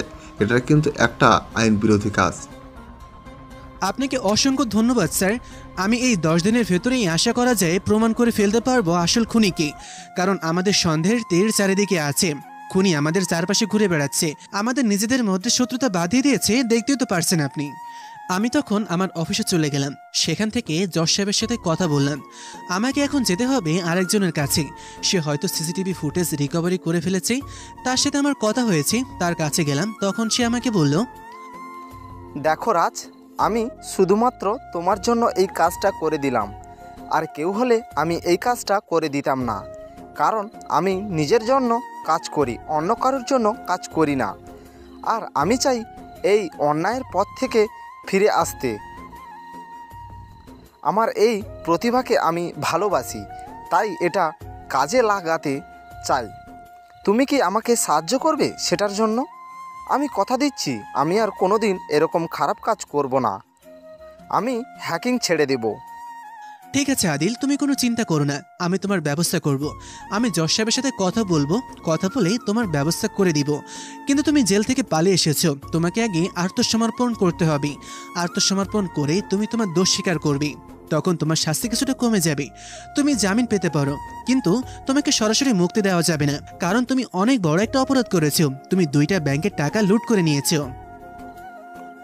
ঠিক আছে, তুমি কোনো চিন্তা করো না। এই নাও, তোমার বাবার অফিসে কে এসেছিল, কে খুন করেছে, সব কিছু এই ফাইলের ভেতর আছে। আমি এটা রিকভারি করে ফেলেছি। তুমি এটা নিয়ে চলে যাও। তোমাকে কিন্তু আক্রমণ করতে পারে, তাই সাবধানে যাবে। আমি তখন সেখান থেকে চলে আসলাম। এখন আমাকে আসল খুনিকে ধরতে হবে, কিন্তু আসল খুনিকে ধরার আগে আমাকে ইরার সাথে দেখা করতে হবে। ইরা আমাকে ভুল বুঝিয়ে আমার বিরোধিতা করতেছে, কিন্তু এর জন্য আমার বাবার খুনিকেও ধরতে হবে। আমার বাবার খুনিকে ধরার জন্য আগে আমার বাবার ম্যানেজারকে যে খুন করেছিল সেই খুনিকে ধরতে হবে। কত ঝামেলা! এই ঝামেলাগুলো আমি কিভাবে শেষ করব 10 দিনের ভেতর, সেই চিন্তায় আমি পাগল হয়ে যাচ্ছিলাম। কিন্তু আমাকে এখন থেমে থাকলে চলবে না। আমি তখন ইরার সাথে দেখা করতে গেলাম আমার বাসায়। আমি আমার বাসায় থেকে চলে এসেছি। আমি চাই না আবার ইরার সামনে যেতে, কারণ ইরা আমাকে দেখলে অনেক কষ্ট পাবে। ইরা তখন আমাকে দেখে চিৎকার করে বলল, এই, তুই আমার বাসায় কেন এসেছিস? আমি তোকে বলেছি না তুই এখান থেকে চলে যা। তোকে আর আমি আমার চোখের সামনে দেখতে চাই না। আর না হলে বল, আমি তোর বাসা থেকে বেরিয়ে যাচ্ছি, আর কোনোদিনও তোর বাসায় আসবো না। আমার বাবার খুনিকে আমি নিজের চোখের সামনে দেখতে চাই না। ইরা প্লিজ এরকম করিস না। আমি তোকে প্রমাণ দেখাচ্ছি যে আমি খুন করিনি, আমাকে ফাঁসিয়ে দেওয়া হয়েছে। তুই কেন বুঝতে চাইছিস না? আমি তোকে বারবার বলেছি বিষয়টা। আগে বিবেচনা কর, যে কোনো জিনিস করার আগে 10 বার চিন্তা কর। তুই না চিন্তা করে শুধু লাফাতে শুরু করে দিয়েছিস। এই দেখ, আমি প্রমাণ নিয়ে এসেছি। আমি তখন পেনড্রাইভ বের করে ইরাকে সবকিছু দেখালাম। ইরা এটা দেখার পর আমার দিকে অবাক দৃষ্টিতে তাকিয়ে আছে। আমি তখন তার দিকে তাকিয়ে বললাম, কিন্তু ইরা, তোকে এখন এমনভাবে অভিনয় করে যেতে হবে যাতে কেউ বুঝতে না পারে তুই সবকিছু জেনে গিয়েছিস। তুই ইমরান সাহেবকে সরাসরি ধরবি না, না হলে কিন্তু আমরা উকিলকে ধরতে পারবো না, কারণ উকিলকেও আমাদের শাস্তি দিতে হবে। উকিল আমাদের সাথে বেইমানি করেছে। প্লিজ, আমি ভুল বুঝেছিলাম তোকে, তুই আমাকে ক্ষমা করে দে। আমি সত্যি বুঝতে পারিনি যে আমার সাথে এত বড় একটা গেম খেলবে। আমি আমার বাবার লাশ দেখে পাগল হয়ে গিয়েছিলাম, সেজন্য বুঝতেই পারিনি কি করে ফেলেছি। তুই আমাকে ক্ষমা করে দে, আমার উচিত ছিল তোকে বিশ্বাস করা। ইরা, এসব বিষয় নিয়ে পরে কথা বলা যাবে। এখন তাড়াতাড়ি চল, আমাদেরকে আগে সব প্ল্যান করতে হবে। তুই এখন যাবি ইমরান সাহেবের কাছে, গিয়ে সবকিছু কথা বলবি। এরপর তোকে ইমরান সাহেবের বিশ্বাস অর্জন করতে হবে। ইমরান সাহেবের বিশ্বাস অর্জন করে তুই উকিল সহ সবাইকে নিয়ে প্ল্যান করতে বসবি। ঠিক আছে, তুই কোনো চিন্তা করবি না। ইমরান সাহেবের সাথে আমার কন্ট্যাক্ট আছে। আমি ইমরান সাহেবের সাথে দেখা করতে যাচ্ছি। আমি ওই উকিল সহ সবার প্রমাণ জোগাড় করে ফেলব। ফোনটা কোথায় আছে আগে সেটা জানতে হবে। ইরা তখন বেরিয়ে গেল। তার পকেটে একটা স্পিকারের মতো জিনিস নিয়ে গেছে, যেটা আদিল রাজকে দিয়েছিল। এটার দ্বারা মানুষের কথা রেকর্ড হয়ে যায়, কিন্তু সেই যন্ত্রটা কেউ দেখতে পারে না। খুবই ছোট একটা যন্ত্র। ইরা তখন সেটা নিয়ে চলে গেল ইমরান সাহেবের সাথে দেখা করতে। ইমরান সাহেব ইরাকে দেখে বলল, ইরা, তুমি অনেক ভালো একজন উকিল, তুমি আরও ভালো কিছু একটা করতে পারবে। তুমি চালিয়ে যাও, ওই রাজকে তোমাকে শাস্তি দিতেই হবে। তোমার বাবাকে খুন করেছে, তুমি তাকে ছেড়ে দিও না। এটা আপনি কি বলছেন আঙ্কেল? আমার বাবাকে খুন করেছে আর আমি ওকে ছেড়ে দেব? এটা আপনি ভাবলেন কি করে? ওর এমন শাস্তি হবে যা আপনি কল্পনাও করতে পারবেন না। কিন্তু এর আগে আমার আরও কিছু ইনফরমেশন দরকার। কি ইনফরমেশন বলো? আপনি হয়তো জানেন না যে রাজ আবার তার বাবার কেসটা ওপেন করেছে। সে তার বাবার কেসের সাথে এই কেস সম্পর্ক করে একসাথে লড়তে চাইছে। তাই আগেই তার বাবার কেসের ব্যাপারে সব ইনফরমেশন আমার চাই, কিভাবে কি হয়েছে। তুমি কোনো চিন্তা করো না, ওই কেসের ব্যাপারে আমি সব কিছু জানিয়ে দিব। তুমি ওর আজকে দৃষ্টান্তমূলক শাস্তি দাও, এরপর কি সব কিছু আমি রেখে নিব। কিন্তু সেটা কিভাবে সম্ভব? আপনি কিভাবে সেটা জানবেন? আপনি আমাকে বলুন কিভাবে কি হয়েছে, বাকি সব কিছু আমি রেখে দিচ্ছি। এরপর ইমরান সাহেবের ভুল বুঝে ইরাকে নিয়ে গেলেন উকিলের সাথে দেখা করতে। উকিলের সাথে দেখা করে তিনি সব কিছু খুলে বললেন। ইরা তখন বলল, তার মানে রাজের বাবা খুন করেনি, রাজের বাবাকে ফাঁসি দেওয়া হয়েছে, সত্যিই তো? হ্যাঁ, রাজের বাবাকে ভাসিয়ে দেওয়া হয়েছিল, কিন্তু এখন তোমার বাবাকে রাজ সত্যিই খুন করেছে। রাজের বাবার যা হবার হয়ে গেছে, ওই শাস্তি সে পেয়ে গেছে। এখন তোমাকে যে করেই হোক তোমার বাবার খুনের শাস্তি ওকে দিতে হবে। হ্যাঁ, আমিও এটাই ভাবছি। আমার বাবার খুনের শাস্তি ওকে পেতেই হবে, না হলে যে আমার বাবার আত্মার শান্তি পাবে না। ওর বাবা খুন হয়েছে বা ফেঁসে গেছে এটা আমার দেখার বিষয় না। এরপর তারা খুশি মনে সেখান থেকে সবাই যে যার কাজে বেরিয়ে পড়ল। একটু পরে ইমরান সাহেব নিজের অফিসে বসেছিলেন, তখন তার ম্যানেজার দৌড়ে আসলো। সর্বনাশ হয়ে গেছে। আমি ইনফরমেশন পেয়েছি যে রাত সব বিষয় জেনে গেছে আর ইরাকেও সব বিষয়ে জানিয়ে দিয়েছে। এখন ইরা যেটা আপনার সামনে করছে সেটা অভিনয়। ইরাকে আপনি কোনো ইনফরমেশন দিতে গেলেন, ও যদি আর রাজকে জানিয়ে দেয় কথায় সেই ফোনটা আছে, তাহলে তো আমার 2 খুনের দায়ে ফেঁসে যাব। কি বলছো?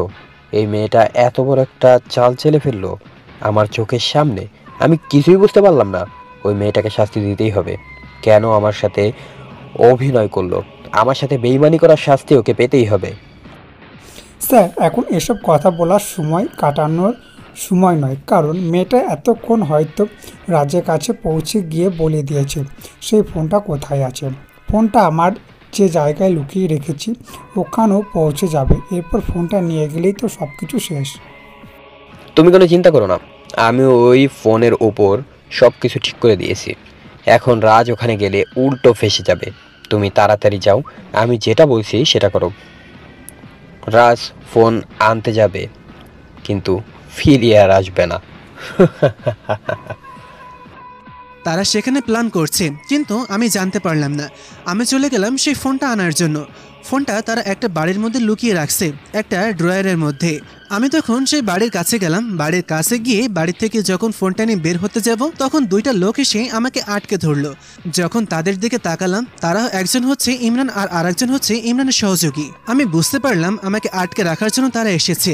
আমি কিছু বুঝে ওঠার আগেই তারা আমার মাথায় কিছু একটা দিয়ে আঘাত করলো। আমার আর কিছু মনে নেই। যখন জ্ঞান ফিরল তখন দেখলাম আমি চেয়ারের সাথে বাঁধা। এখন কি হবে? ওদিকে তো আদালতের সময় শুরু হয়ে গেছে। আমি এখান থেকে কিভাবে যাব? আমার জন্য তো অপেক্ষা করছে সবাই। ওই থেকে আদালতের কার্যক্রম শুরু হয়েছে। 20 মিনিট হয়ে গেল, কিন্তু এখনও রাজের কোনো নামগন্ধই নেই। ইরা অনেক চিন্তায় পড়ে গেছে। সে বারবার বাইরের দিকে তাকাচ্ছে। রাজ আসার কথা, কিন্তু রাজ আসছে না। সে কী করবে কিছুই বুঝে উঠতে পারছিল না। চারিদিকে তাকিয়ে চুপচাপ দাঁড়িয়ে আছে। সে ইমরান সাহেবকে দেখলো। ইমরান সাহেব তার দিকে তাকিয়ে কীরকম জানি হাসছে। ইরা বুঝতে পারলো কোনো একটা বিপদ আসছে। ওদিকে আমি বারবার এই জায়গা থেকে চলে যাওয়ার চেষ্টা করছি, কিন্তু আমাকে এমনভাবে চেয়ারের সাথে বেঁধে রাখা হয়েছে যে আমি এখান থেকে বের হতে পারবো না। আর এখান থেকে বের হয়েই বা আমি কীভাবে পৌঁছাবো? ওখানের সময় তো এমনিতেই পার হয়ে যাচ্ছে, কিন্তু আমাকে এভাবে বসে থাকলে চলবে না। আমি তখন চেয়ারটা নিয়ে উঠে যেতে শুরু করলাম, কিন্তু চেয়ারটা আমাকে পেছন থেকে সরাবো কী করে? আমি তখন চেয়ারটা নিয়ে দেলের সাথে ধাক্কা দিতে শুরু করলাম। চেয়ারটা কাঠের তৈরি, হয়তো এই জন্য ভেঙে যেতে পারে, কিন্তু এতে করে আমার হাতের অনেকটা জায়গায় আঘাত লেগেছে। হাতের 2 জায়গা থেকে রক্ত পড়তে শুরু করেছে, কিন্তু আমি থামছি না, কারণ এটা আমার জীবনের একটা প্রাপ্তির সময়। এখন আমাকে থেমে থাকলে চলবে না। আমি তখন সেটা ধাক্কা দিতে শুরু করলাম। এক পর্যায়ে আমার হাতের বাঁধনে কিছুটা ঢিল হয়ে আসলো। আমি তখন এক হাতটা ছাড়িয়ে নিয়ে অন্য হাতটা খুলে নিলাম।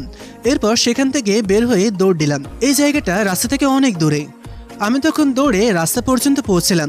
সেখানে গিয়ে একটা গাড়ি করে আদালতে পৌঁছলাম। এর ভেতর আমার হাত থেকে অনেক রক্ত পড়ে গেছে। আদালতে পৌঁছাতেই সবাই আমার দিকে অবাক হয়ে তাকিয়ে আছে। জজ সাহেব আমার দিকে তাকিয়ে বললেন, কি ব্যাপার রাজ, তোমার এত লেট কেন? আদালতের সময়ের মূল্য কি তুমি দিতে জানো না? তুমি 40 মিনিট পরে আদালতে এসে পৌঁছেছো, আর তোমার শরীরের অবস্থা এরকম কেন? দেখে মনে হচ্ছে কেউ তোমাকে অনেকক্ষণ ধরে মেরেছে। হ্যাঁ, আমাকে বেঁধে রাখা হয়েছিল। আমি যাতে এই আদালতে আসতে না পারি সেজন্য আমাকে বেঁধে রাখা হয়েছিল। আমি সেখান থেকে পালিয়ে এসেছি। তবে চিন্তা করবেন না, আমি প্রমাণ নিয়ে এসেছি। আসল খুনিকে আজকে আমি আদালতে প্রমাণ করেই ছাড়ব। আমি তখন আদালতের সবার সামনে প্রথমে আমার হাতের কিছুটা ব্যান্ডেজ করে নিলাম। হাতে একটা কাপড় বেঁধে আমি সেই ফোনটা এগিয়ে দিলাম জজ সাহেবের দিকে। জজ সাহেব তখন এটা দেখে অবাক হয়ে গেলেন। তিনি আমার দিকে তাকিয়ে বললেন, আজকে আমাদের বড্ড লজ্জা লাগছে, কারণ আমাদের একটা ভুল সিদ্ধান্তের কারণে একটা মানুষ মৃত্যুবরণ করেছে। তাকে আমরা ফাঁসি দিয়েছি, তার কোনো দোষ ছিল না। এটার জন্য সবচেয়ে বড় দায়ী হচ্ছে আপনার ওই উকিল, কারণ উকিলকে আমি এই ফোনটা দিয়েছিলাম। সে একজন আইনের রক্ষক হয়ে দেশের মানুষের সাথে বেইমানি করেছে। তার উচিত ছিল এই প্রমাণটা আপনার কাছে দেওয়া, কিন্তু সে আপনার কাছে সেটা দেয়নি।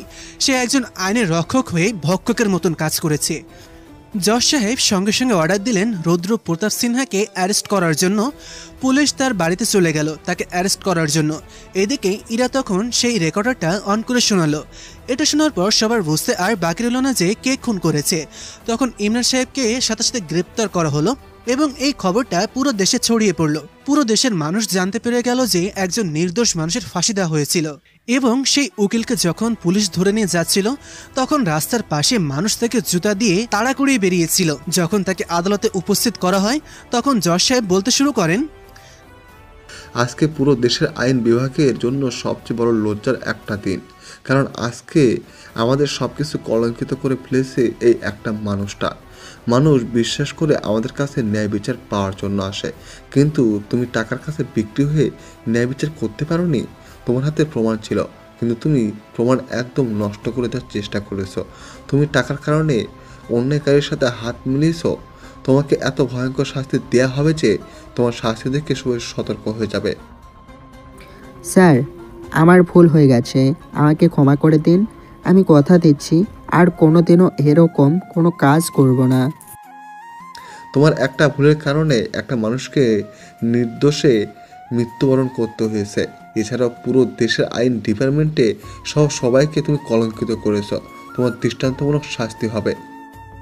জজ সাহেব তখন আমার দিকে তাকিয়ে বললেন, আমরা তোমাকে কিভাবে সান্ত্বনা দেব? আমরা হারিয়ে ফেলেছি, কি বলবো, সেই ভাষা আমাদের কাছে নেই। কিন্তু আমরা তোমার কাছে ক্ষমা প্রার্থী। আমাদের একটা ভুল সিদ্ধান্তের কারণে তুমি আজ অনাথ, কিন্তু তুমি যে সাহসিকতা দেখিয়েছ তা কোনো মানুষ দেখাতে পারতো না। এর জন্য তোমাকে অসংখ্য ধন্যবাদ। আদালত তখন সিদ্ধান্ত নিল তাদের বিরুদ্ধে আলাদা করে কেস শুরু করা হবে। সেজন্য আগের কেস বন্ধ করে দেওয়া হলো। আমি যখন আদালত থেকে বের হচ্ছিলাম এরা এসে জড়িয়ে ধরলো, আমিও এরাকে জড়িয়ে ধরলাম। তাড়াতাড়ি চল, তোকে ডাক্তারের কাছে নিয়ে যেতে হবে। চলো। কিন্তু যখন বের হলাম সংবাদ মাধ্যমের সামনে পড়ে গেলাম, কারণ এটা নিয়ে তোলপাড় শুরু হয়ে গেছে। একটা তরুণ উকিল কিভাবে এত বড় একটা রহস্যের সমাধান করলো। আমি তখন এসব দেখে মনে মনে হাসলাম। সেদিন আমি কত কান্না করেছি আমার বাবাকে নির্দোষ প্রমাণ করার জন্য। একটা মানুষও পাইনি, উল্টে পুলিশ আমাকে ধাক্কা দিয়ে মারতে এসেছে। কিন্তু 5 বছর পর যখন আজ আমি কঠোর পরিশ্রম করে সফল হয়েছি তখন কত মানুষ আমার জন্য অপেক্ষা করছে। আমি সামনে ঝকমক আলো দেখলেও আমার ভেতরটা ছিল অন্ধকার, কারণ আমার জীবনে প্রতিটা মুহূর্ত প্রতিটা পর্যায়ে অন্ধকার আমার সাথে ছিল। মানুষের সবচেয়ে বড় বন্ধু হচ্ছে অন্ধকার। কারণ সবসময় দুঃখ কষ্টগুলোকে অন্যের কাছ থেকে আড়াল করে রাখে, চোখের পানি লুকিয়ে রাখে। আর সবচেয়ে বড় শত্রু হচ্ছে আলো, কারণ সে মানুষের সব দুঃখ কষ্টকে অন্যের নিকট খুব সহজেই প্রকাশ করে দেয়। যদিও বা আমরা অন্ধকারকে দূরে ঠেলে দিই আর আলোকে খুব করে কাছে টেনে নিই। আমি যখন সবার সাথে কথা বলে ডাক্তার দেখিয়ে বাসায় ফিরলাম ইরাকে নিয়ে, নিজের রুমে বসতেই এরা আষ্টেপৃষ্টে জড়িয়ে ধরলো।